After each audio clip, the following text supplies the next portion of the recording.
Olá, servidores e servidoras, tudo de bom? Hoje a gente tem um podcast muito especial. Hoje a gente tem uma pessoa que a gente tem no coração. Uma servidora que tem uma história muito bonita, uma jovem.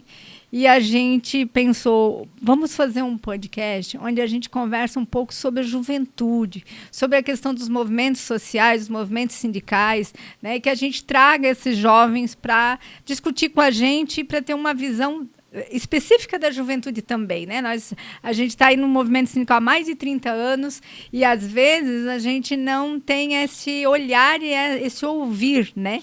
Então, a gente traz hoje para conversar a Geise, que é uma servidora de Blumenau, uma servidora que tem uma trajetória muito bonita e a gente vai pedir para ela se apresentar. Oi, Geise, seja bem-vinda, Rio do Sul te acolhe, Sinspur te acolhe, fala um pouco de você e que bom que você está aqui com a gente. Oi, Arlete, oi a todos que estão acompanhando o podcast. Muito feliz em estar aqui, né? Eu digo, Arlete, que eu estou em Blumenau, mas sou natural aqui de perto, né? De Taió, então transitei muito por aqui. Não sei se sabe, mas eu joguei futsal pela CME aqui de Rio do Sul, nos tempos em que eu era atleta. E agora a gente está se cruzando de novo, né, com essas questões do movimento sindical. A Arlete, que é uma pessoa que, o Sinspur, né, mas na pessoa da Arlete, que tem muito dedo na minha construção como dirigente, então muito legal a gente poder trocar um pouco de figurinha e compartilhar um pouco dessa trajetória aí para quem acompanha os servidores aqui de Rio do Sul. Legal, Geise. Assim, ó, a gente elaborou algumas questões para perguntar para ti, mas assim, especificamente, fica bem à vontade para a gente vai fazer um bate-papo aqui, né? Geise, o que te levou a entender que não bastava só ser uma servidora pública, né? Que bastava só, mas que a necessidade de você estar no movimento sindical, aonde que te alertou isso? Como te acendeu isso, né?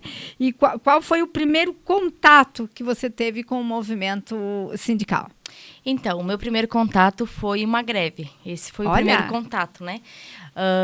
Acho que a inquietude, assim, com as coisas que eu discordava, ou que eu entendia que não estavam certas, elas fazem um pouco parte da minha trajetória, assim. Sempre fui um pouquinho fora da curva, né? Sempre não cumprindo com as expectativas, né, que me eram impostas.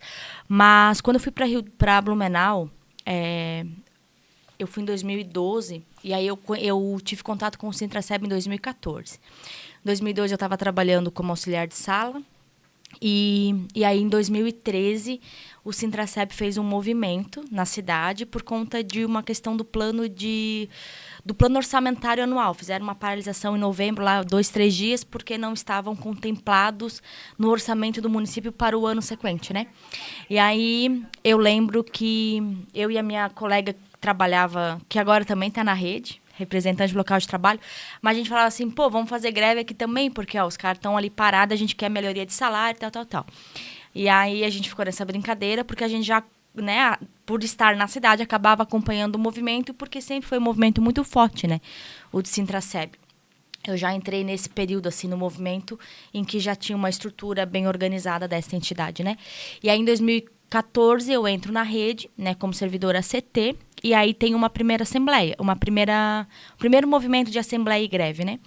Eu realmente não sabia muito bem o que era, porque tinha acabado de chegar, assim, aí aquela coisa no local de trabalho, tipo, vai ter assembleia representante, né? Vai ter assembleia e tal, quem vai? Todo mundo levantou a mão, e eu fui, Maria vai com as outras nesse momento, né? Fui também, não sabia o que estava acontecendo, vamos lá, vamos ver o que vai dar. E aí se deflagrou uma greve, e a gente ficou 41 dias parado, fazendo uma greve histórica lá em Blumenau, né? Inclusive, a nossa coordenadora da época foi até... A polícia queria prender ela, o sindicato tomou multa, enfim, o caos. E aí a gente conseguiu avançar com alguns planos de carreiras aí da saúde especificamente, com mais concretude, né?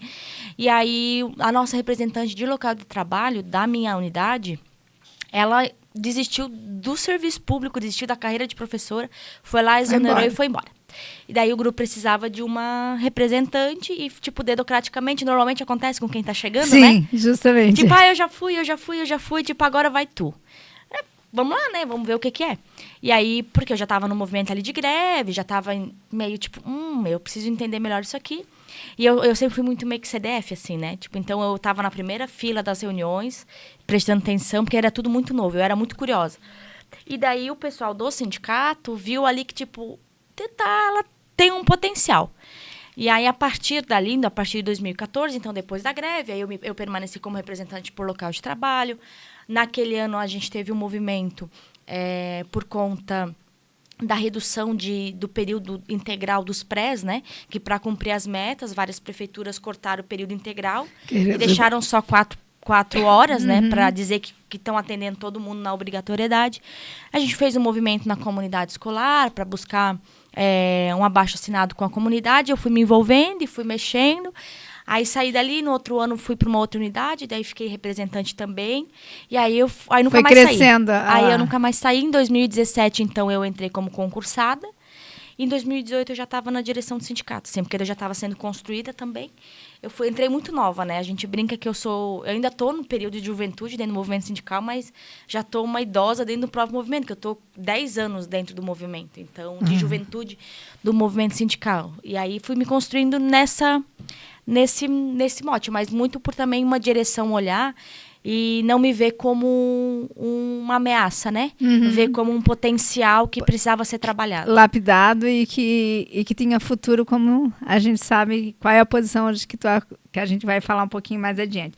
Muitos jovens veem o sindicato como um espaço antigo, né? Como um espaço burocrático. Como foi para você romper essa barreira de ocupar esse espaço em Blumenau? Assim, você entrou, qual foi teu primeiro impacto dentro do movimento? Eu acho que foi a coletividade, né, Arlete? Porque tu entra numa greve, tu já entra ali vendo que, cara, tu tá aqui não por ti só, única e exclusivamente, né? Tu tá aqui também por ideais coletivos, né? E principalmente a defesa do serviço público, que eu acho que é o que mais acaba me movendo. E hoje, como professora também, essa discussão da educação, assim, eu sempre falo, cara, quando eu resolvi fazer licenciatura, eu resolvi porque eu olhava para minhas professoras e eu pensava, cara, eu quero ser assim, porque elas eram figuras de autoridade, elas eram pessoas importantes, né, respeitadas, né? E, infelizmente, a gente teve um retrocesso nisso socialmente, né, de qual é o papel do professor e tal. E eu acho que é mais por essa coletividade que me fez me manter nesses espaços, assim, entender que não, individualmente a gente não vai conseguir nada, né? E coletivamente a gente vai conseguir. Então também foi um espaço de acolhimento, um espaço de troca, de ver que das minhas diferenças eu era comum também, né? Que eu não era tipo, olha, porque a cidade Taió, né? Sim, pequeno. Né? Pequenininho. Então eu era só a filha do Rogério, a menina que era sapatão, e era isso, assim, sabe? E ali meio que eu vi que eu não era essa pessoa. Eu também era uma característica, mas eu não me resumia naquilo ali, sabe? Então eu olhava pro lado, eu via outras pessoas como eu via outras eu pensava, eu faço meio que parte disso, assim, sabe? Tem outros espaços possíveis. E aí eu foi se criando essas relações, porque para tu ter uma motivação, né, Arlete? Não é só a luta, né? Os afetos também são de extrema importância. Os afetos são muito importantes. Eu acho que eles são quase mais importantes do que a pauta escrita no papel, assim, sabe? Certeza. É tu olhar pro lado e ver os teus semelhantes e tu pensar, tamo junto, sabe? Se sentir parte daquilo que tu estás te envolvendo é muito importante, né? Quando a gente se sente excluída de um espaço, tu não consegue construir, tu não consegue desenvolver aquele espaço. Agora, quando tu se sente parte do processo, quando tu se sente... E eu digo mais, ainda além de ser ouvida, porque não adianta participar e não ser ouvida. Agora, quando tu participa e tu é ouvida, é muito diferente, né? E aí, como é que tu vê, enquanto juventude atual, como é que o jovem hoje se coloca dentro do serviço público? Tu consegue ter essa visão, assim, se ele tem orgulho, se ele demonstra isso, a juventude de hoje? Porque, assim, a gente vê que tem muitos jovens hoje, porque o serviço hoje público não é chamativo hoje, né? Vamos combinar que antigamente ser servidor público tinha uma outra característica. Hoje não, tem muita gente que entra no serviço público, qualquer outro momento que ele possa vir o jovem, eu coloco, né? Ele busca, eu sempre digo que o jovem hoje ele não tem medo de arriscar também, né? Cara, então assim, a gente é isso, acho que se perder um pouco, acho que aí a gente pode aprofundar, mas não vou aprofundar porque senão a gente vai ir para outros lugares, mas eu acho que socialmente a gente está tão desorganizado, né? A gente se perdeu tanto enquanto sociedade que o serviço público, a educação, a saúde, a assistência, enfim, qualquer serviço que a gente preste à comunidade, a gente é visto como, o servidor é visto como o problema do orçamento do Brasil é o servidor público, sabe? Uhum. E eu concordo que a gente tenha problema de alto escalão, sabe? Mas não é a gente que está aqui no serviço público. Não é aqui, nós estamos aqui na base, dando né, aqui aula, na ponta. né? O médico, o ACS, o motorista que está ali levando o paciente de ambulância e tal. Não somos nós o problema. Realmente existe uma casta que não quer ser mexida e é essa mesma casta que diz que a gente não pode ter aumento, que tem que reduzir, que não sei o quê. Então, sim, a gente teve uma mudança de cenário do que é ser servidor. Então, hoje, por mais que nós tenhamos, aí eu vou falar ali de Blumenau, né? Bastante jovem entrando, principalmente na educação, por conta das licenciaturas, tu vê que não é numa perspectiva de carreira, de permanecer, sabe?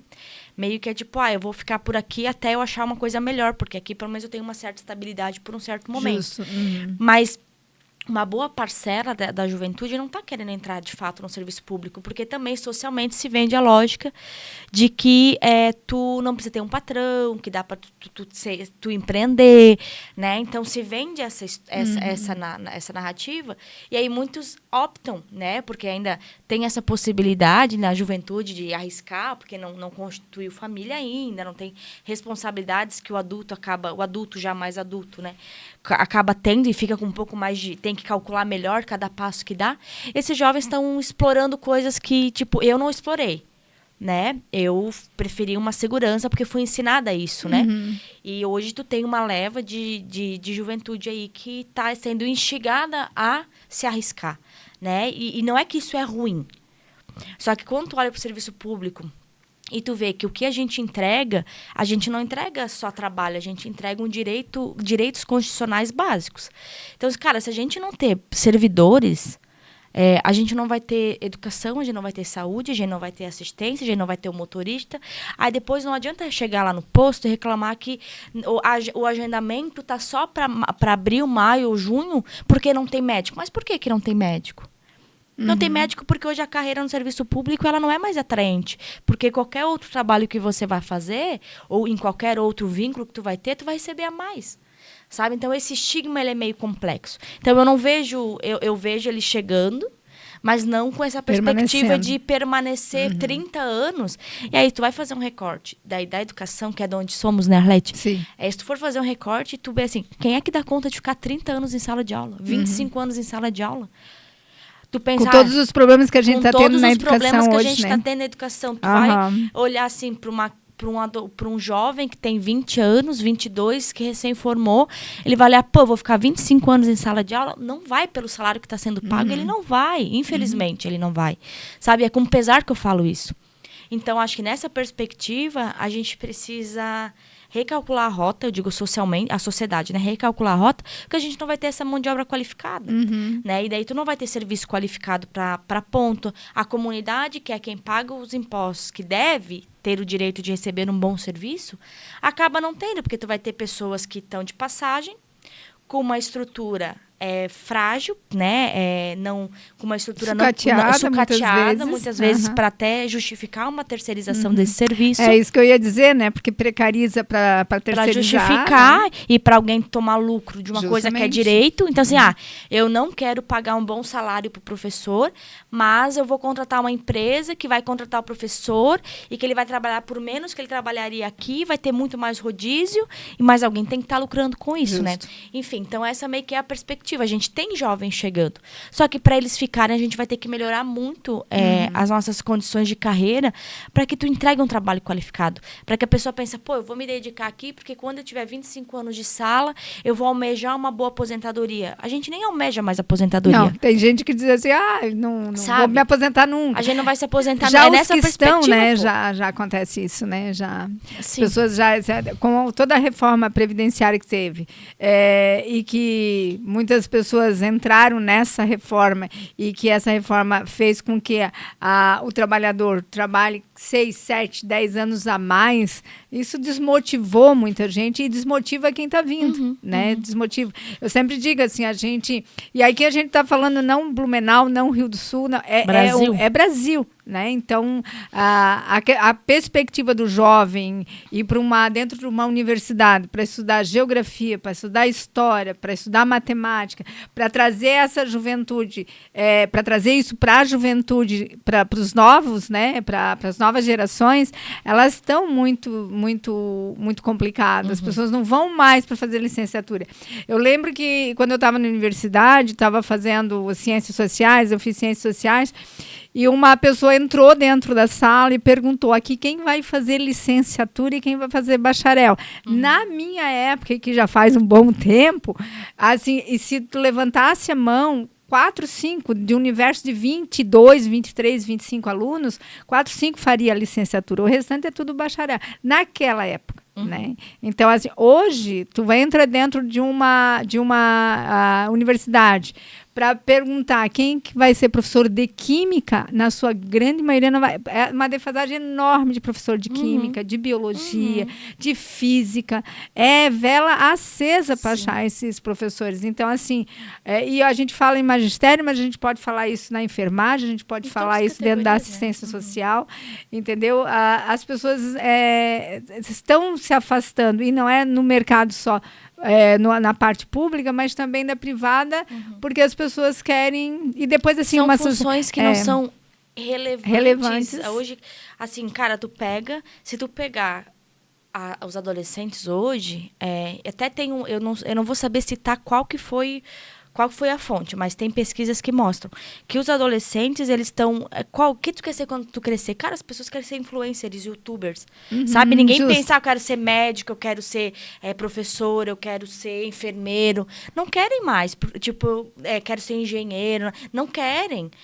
Isso não faz... Só que olha o que socialmente a gente tá projetando pra frente. Então, tu pensa que, tipo, a gente vai tu ainda pegou ainda... uma outra leva.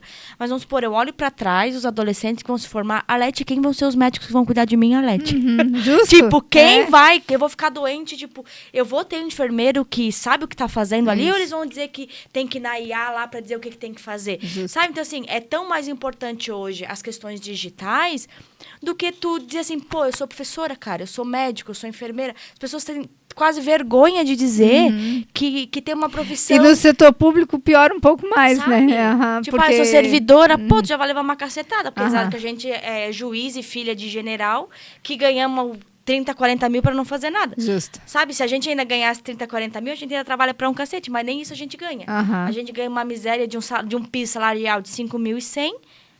E aí quando ganha em lugares aonde ganha o piso, porque nós temos município aí que ainda conta a carreira para chegar nos 5.100, que daí tem que levar para o judiciário para poder estar garantindo esses 5.100. Então, assim, é difícil, é difícil. E aí tu vai olhando, na vinda para cá, eu tava ouvindo um podcast. Eu gosto muito de ouvir podcast. Meu Spotify é só isso. E eu tava ouvindo um podcast do assunto com a Natuza Neri, que ela estava falando sobre o adoecimento dos... Eu posso até compartilhar contigo. Sobre o adoecimento dessa juventude. E aí, ela estava falando sobre como os adolescentes estão perdendo a capacidade de socializar, de trocar, e eles estão adoecendo porque a rede social mostra para eles um padrão que eles não vão conseguir ter. Então, tipo assim, tu pega uma influenciadora que tá ali mirim ganhando o que eu não ganhei na vida inteira, a criança tá ganhando, né? Aí, essa criança que tá...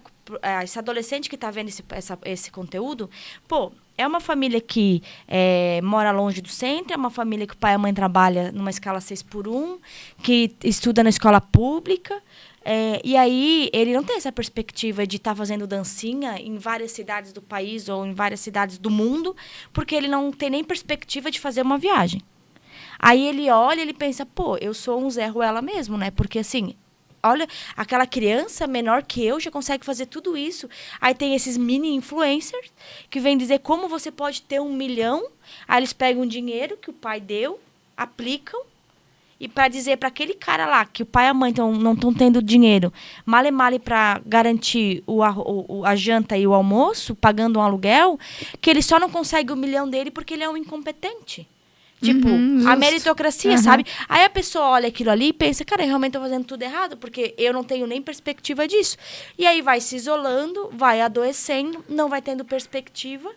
Ela traz vários dados, inclusive da Inglaterra e tal. Eu vou até compartilhar esse podcast, que eu fiquei assim, eu falei, foi importante eu escutar esse podcast antes de ir lá conversar com a Arlete. Porque ele fala sobre essa juventude, assim, quais são as perspectivas. E ela não tem perspectiva nem de estudar. De fazer o que ela queria era ser aquela menina que está lá dançando e fazendo dancinha e ganhando milhões, né, de seguidores, ganhando publis, enquanto a gente está, tipo, para ser professor, ganha um salário de 5 mil reais, que nenhuma publi que essas crianças fazem é esse valor, sabe? Então, os valores, eles estão tão invertidos que socialmente a gente está dando mais valor a uma coisa que produz ali? Nada, só produz entretenimento. Do que o cara que está ali produzindo conhecimento, do que o médico que vai te atender, do que o enfermeiro que vai cuidar da tua saúde, sabe? E, tipo, o cientista que vai lá estudar para descobrir a cura do câncer, por exemplo, sabe? Tipo, essas pessoas não têm valor, querem tudo viver à custa do governo. Não tem que ganhar tanto salário, tanta bolsa para isso tudo, para quê? Mas aí, para os influenciadores, tem que fazer, sabe? Então, tipo, nada contra. Sabe? Dá pra ter também. Tipo, tem lugar pra todo mundo. Não, pode ter. A discussão não é não ter. É não ter, mas como que, tipo... como que vai organizar isso? Como que se inverteu isso, de as pessoas não valorizarem mais o cara que produz alguma coisa, sabe? Enfim. E aí a gente poderia sair do serviço público, inclusive, e discutir, vinculado à questão, vamos supor, da agricultura familiar. De quem produz, o pequeno agricultor, que ele tá ali pagando pra produzir, enquanto os caras grandes do agro produzem alimento para exportar, porque é mais adequado exportar, porque rende mais do que alimentar o próprio país, sabe? Enfim, então e não é só sobre o serviço público, é sobre esse todo, assim, sabe? É tipo, aquele negócio de vamos, dinheiro, tá, mas como é que a gente vai se organizar enquanto sociedade? Que tu não vai ter mais um médico, tu não vai ter mais um professor, tu não vai mais ter um engenheiro, porque todo mundo quer ser influenciador, cara. Então, enfim, nessa perspectiva, assim, que me dá uma angústia de ver, e aí não é sobre os adolescentes. É sobre os adultos e sobre a sociedade. Que a gente não está direcionando esses adolescentes e esses jovens. A gente está dizendo para eles que eles têm que seguir um padrão, que se eles não conseguirem ser altamente produtivos, eles são nada, e que ou eles produzem conteúdo e ganham dinheiro rápido, ou eles não servem para outra coisa, sabe? Enfim, esse contexto social que eu vejo que é complicado. Porque se para a gente é difícil discutir, tu imagina para um adolescente que ele não tem toda essa caminhada para chegar aqui e dizer assim, eu tô assim por conta disso. Ele nem entende o que está acontecendo. Ele só sabe que ele tem que performar uma coisa que estão dizendo para ele que tem que ser assim. Aí os adultos estão olhando e estão reafirmando isso. Em vez de dizer, não, gente, calma, vai lá, vai ser professor. Vou fazer faculdade. Não, faz qualquer coisa, menos ser professor. Então, né? É interessante que é interessante que só para pegar esse gancho rapidinho, é que quando um adolescente, um jovem fala, na família às vezes acontece isso, eu estou generalizando, né? Mas na família diz assim, eu vou ser professor. Professor? Não tem uma coisinha melhor para tu fazer? Justo. Não falam assim? Cara, professor é uma das profissões mais lindas que se tem nesse país, né? Sim. Nesse mundo, né? Então, qualquer trabalho que tu vai fazer, que tu vai atender o outro, né, Leti? O outro. E assim, a gente...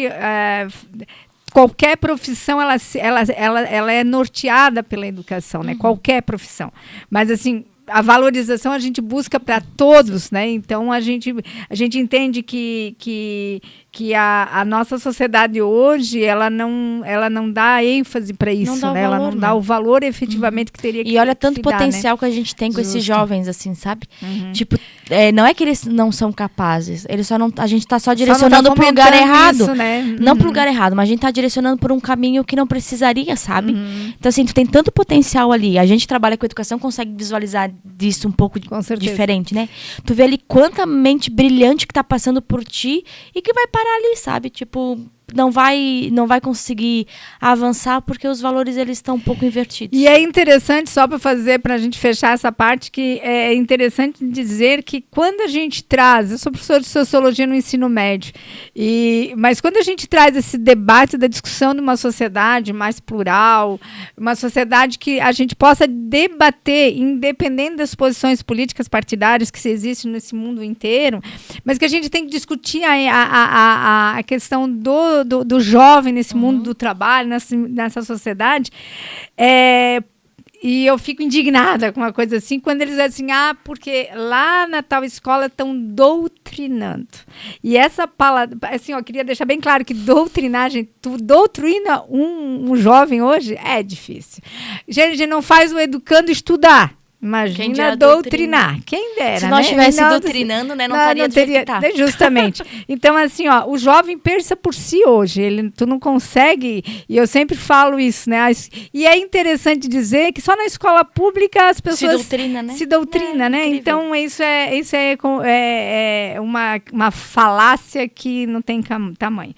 Deixa eu te perguntar, assim, como no Sintraceb vocês têm essa ligação do jovem? Como é, vocês têm, qual é para a gente aqui no Sinspur estar fazendo essa conversa, né? Como é que é a comunicação de vocês com a juventude? Existe um coletivo? Existe algo direcionado a esse grupo? A gente tem um bom número de jovens no serviço público, muitos deles que não querem, até se filiam ao sindicato, mas não têm interesse de estarem na vida rotineira do sindicato.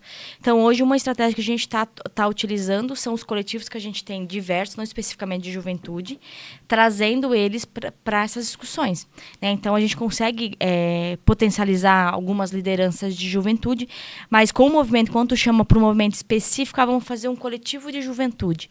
Cara, 2, 3 que vem. Né? E aí a gente pega esses 2, 3 e acaba trabalhando em outros coletivos para que eles vão se agregando e se potencializando, né?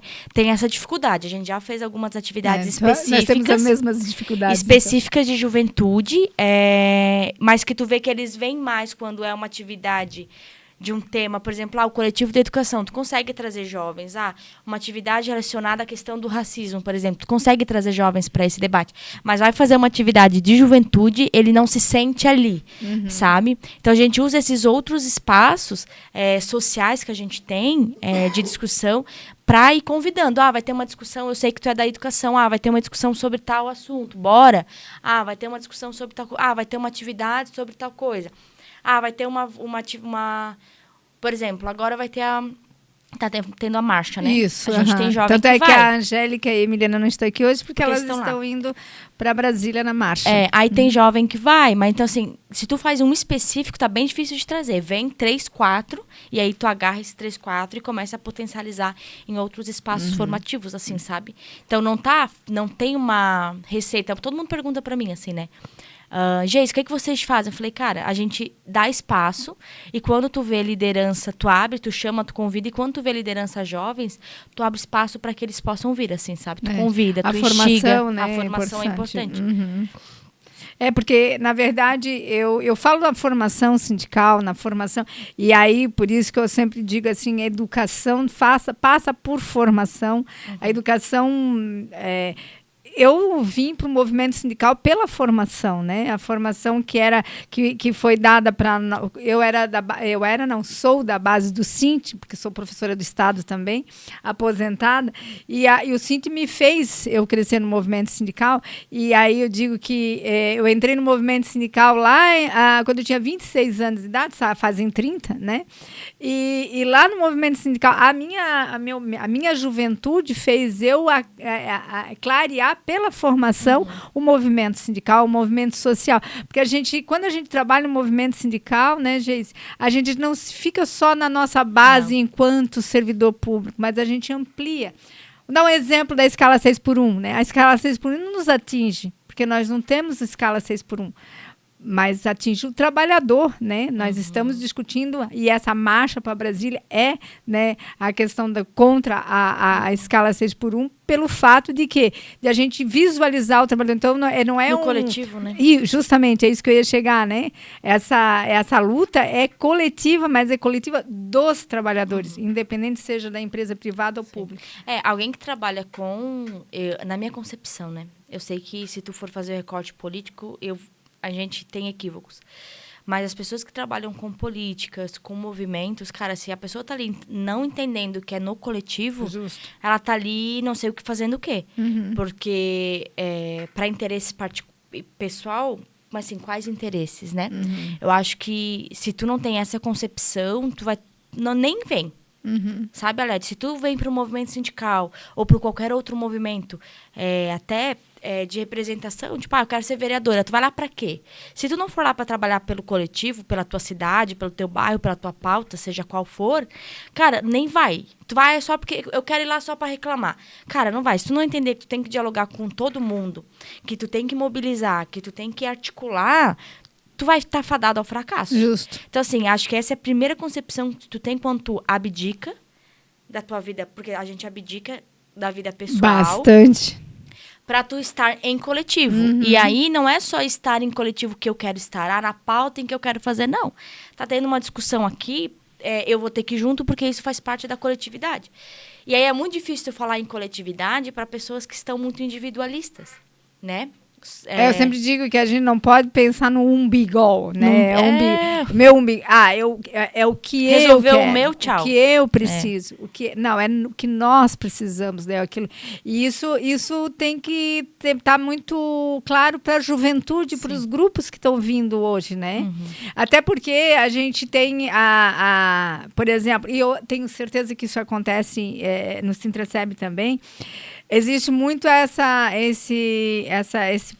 questão de, porque todos os que estão hoje no movimento sindical, ou todos os que participam das atividades do movimento sindical, são hoje os ditos esquerda e direita, essa nomenclatura que eu acho que tem muita gente que não entende o que é ser direita e esquerda. Acho que não tem que a gente precisa estar. Acho até que a gente devia fazer um podcast só sobre isso para as pessoas entenderem a origem disso, né?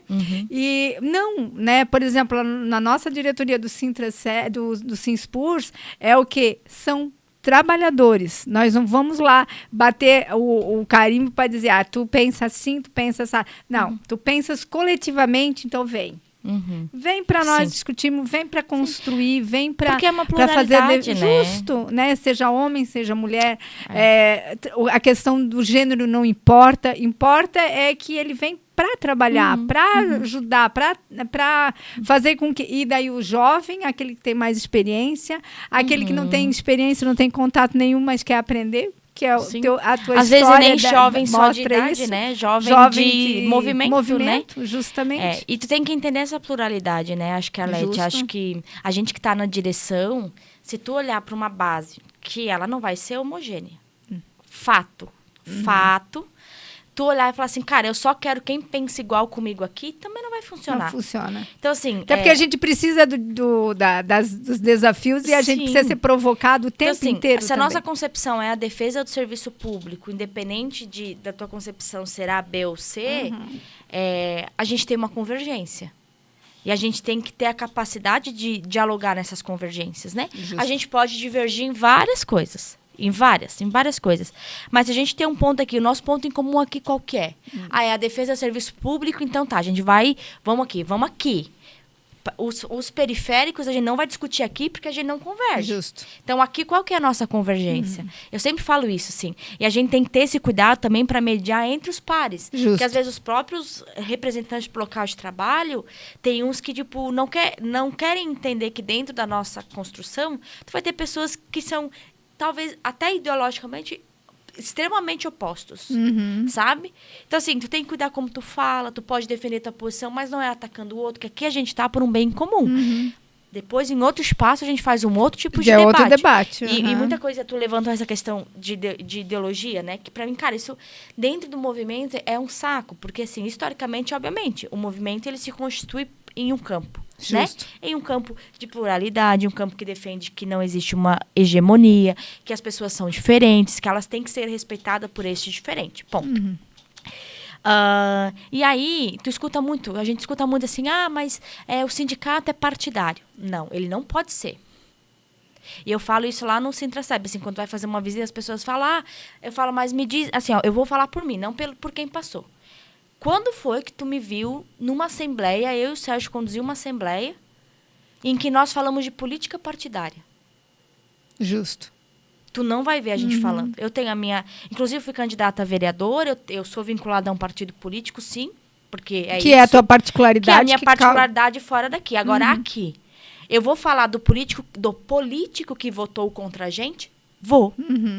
Vou falar que... Independente de qual é a sigla ideologia, partidária. se votou contra, se é às vezes até do mesmo partido, eu tenho que xingar. Tem que dizer, pô, não faz esse tipo de coisa, sabe? Não dá. E as pessoas têm que ter essa maturidade e esse entendimento. Porque dentro do serviço público, tudo é... Na verdade, na vida, tudo é político. Mas dentro do serviço público, mais ainda. Porque qualquer coisa vai passar pelo prefeito. Vamos falar dos municipais, né? Vai passar pelo prefeito e vai passar pela bendita da Câmara de Vereadores, que vai aprovar ou não o que está sendo discutido. Ou até um vereador Illuminati, que vai trazer uma proposta aleatória, que não faz sentido algum, tu vai ter que ir lá debater e brigar com o cara e dizer, ei, não, isso aqui não é o que a gente está defendendo. Então, as pessoas têm que entender o que é política, no campo geral, genérico, e o que é política partidária. E o sindicato não pode ser político partidário. De forma alguma. De forma alguma. Se alguém, em algum momento, em algum espaço, vê um dirigente sindical sendo defensor partidário, tem que denunciar para a direção, para que a direção faça um conselho de ética, porque não pode. Nossa função ali é de organização, é instrumento de classe trabalhadora. E a gente vai falar sobre política, sim, mas com um viés geral. Um viés de entendendo que tudo é político. Políticas públicas, porque a gente, na verdade, prefeito, dentro dos movimentos sindicais, dentro do serviço público, a gente não defende só o servidor público, a gente defende as políticas, serviço, claro. Que são as políticas públicas. Então, essa defesa é muito forte para nós. A nossa luta, né, é por ter melhores escolas, melhores postos de saúde, tudo para ser melhor. E para ser melhor, nós temos que ter servidores públicos motivados a ser melhor. Apesar de que nós temos também uma importância muito grande dos espaços, da questão da qualidade de trabalho, da capacidade de ter, de nós termos o local adequado. Né? Não adianta nós termos funcionários excelentes também, nós não temos material para trabalhar, não tem estrutura para trabalhar. Que daí é uma outra situação bem complicada, por quê? Porque muitas vezes tem governos, né? E por isso que eu digo, quando eu falo em governos municipais, vamos se ater aos municipais, nós temos governos aí por aí nesse estado inteiro, e que não tem mínima condição de trabalho, mas para precarizar mesmo, para fazer com que esses serviços sejam terceirizados e dizer, não dá certo o público, nós temos que privatizar ou terceirizar. Então, por isso que a gente é muito contra a terceirização dentro do serviço público, porque dá conta, né? Dá conta. Se você dá condição, né? Estrutura para isso, dá condição. E aí está uma das nossas maiores lutas de classes, né? Que é a questão do orçamento público, né? Porque quando tu vê que se tem mais possibilidade de desprender um orçamento, por exemplo, para as eu não acho que não tem que ter. Eu acho que o governo, o Estado em si, aí em todas as esferas, ele tem que estimular também as empresas para geração de emprego e tal. Não sou contrária a isso, de forma alguma. Porém, entretanto, todavia, não dá para sempre o orçamento do governo ir para essas isenções sempre full.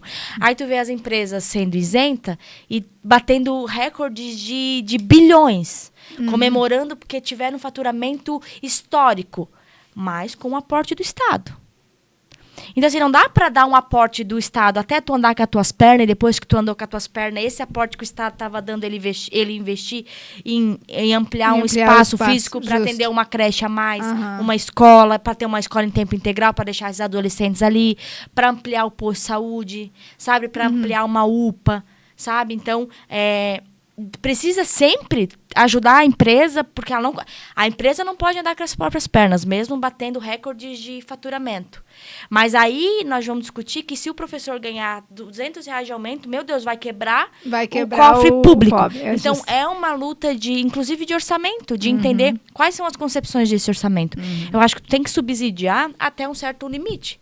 Mas daí se subsidia, na hora que a empresa tem um lucro, ela não divide esse lucro, é dela. É dela. É meu. Não volta mais. A minha empresa é boa, a minha empresa fatura. Mas e o Estado te subsidiando? Mas o Estado para essas pessoas tem que ser máximo. Justo. Mas para aquela família que precisa de um serviço público adequado, tem que ser mínimo. Que eu não posso gastar tanto dinheiro com a educação, não posso gastar e não é gasto. É investimento. Então, se para a empresa é investimento, por que para a saúde e educação ela é gasto? E aí é um estresse que eu tenho na minha cabeça que para mim não faz sentido. A gente tá... a cada 2 anos vem para esse debate de eleições, né? Para mim não faz sentido. Tu pega as pesquisas e tu fala assim, o que a população quer de prioridade? Saúde, educação, segurança. Né? As 3 prioridades, saúde, educação e segurança. Ora, segurança primeiro, mas sempre os 3. Tá ali, o pódio. Aí eles vão votar em pessoas que estão claramente dizendo que querem privatizar esses serviços. Tipo, como é que tu quer educação e saúde se tu quer priorizar a privatizar, tu quer priorizar as empresas em detrimento do serviço, sabe? Então, para mim, não faz sentido. Eu acho que é esse olhar que a gente tem que começar a ter. Porque a gente está sendo incoerente, inclusive, com as nossas escolhas. Então, é uma reflexão que eu deixo, sabe? Para as pessoas olharem e falar assim, pô, o que eu quero? O que para mim é importante? Não é o rostinho bonito e o tapinha nas costas, cara. Sabe? Me entregar uma educação de qualidade, é eu ter onde deixar essas crianças com a perspectiva educacional, é eu ter um bom atendimento na saúde, que eu não precise ficar meses na fila, e para isso eu tenho que ter dinheiro. E por que não tem dinheiro para isso, mas tem dinheiro para subsídio? Justamente. Nós ficaríamos aqui, né, Geise, conversando 3 horas aqui, mas a gente tem horário, a gente está fechando então. Geise, eu quero passa muito rápido. Queria que tu desse um recado final aí rapidinho para a gente fechar. Então, para essa juventude que está aí, que tá vindo com tudo no serviço público, a gente quer que eles venham com tudo mesmo, né? Queremos, venham colocando o pé na porta. Isso. E entendam que é um espaço que vale a pena, é uma luta que vale a pena, porque não é uma luta apenas, né, por ti, é uma luta por uma defesa de uma sociedade em que as pessoas tenham acessos. E esses acessos passam por serviço público de qualidade, e quem faz esse trabalho é a gente.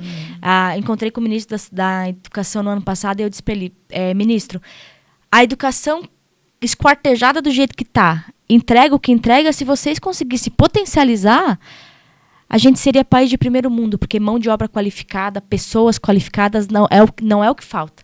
O que falta são condições e são investimentos. Então, vem junto, vamos construir coletivamente.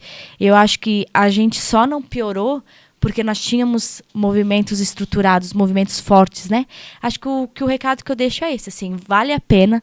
É um lugar que eu não vou romantizar, dizer que tudo é amor, porque eu fiquei 40 minutos aqui dizendo o quão complexo que é. Mas quando tu olha as crianças que tu atende, a família que tu atende, e que tu estás fazendo a diferença pelo serviço que tu defende, eu acho que aí tu tens um sentido no que tu tem para entregar enquanto sociedade, sabe? Então, é isso, vem junto, vem construir aqui no CISPURS, eu sei, porque a Arlete, além de ser a Arlete é amiga, né? Então, assim, eu sei da concepção que o CISPURS tem, no sentido de compartilhar os espaços e dar abertura, assim como o Sintraceb me deu, que hoje, com 32 anos, estou na coordenação desse sindicato, eu tenho certeza que a mesma possibilidade vocês têm aqui no CISPUR de vir para cá e fazer a diferença. Acho que é isso. Acho que vem construir, e é assim que a gente vai fazendo os enfrentamentos no dia a dia. Legal, Geise, nós queremos te agradecer. O CISPUR, assim, fica muito feliz com a tua fala e com a tua vinda. E aí a gente vai tocando, né? Vamos fazer mais vezes isso, vamos falando sobre outros temas. Eu acho que a gente vai construindo isso de forma bastante coletiva e juntos, né? Porque os movimentos sociais e os movimentos sindicais e os movimentos dos servidores públicos, né? Nós temos a federação que nos une para a gente poder estar trocando ideias e trocando experiências. Valeu, obrigada. Semana que vem a gente tem mais. Um beijo no coração de todos.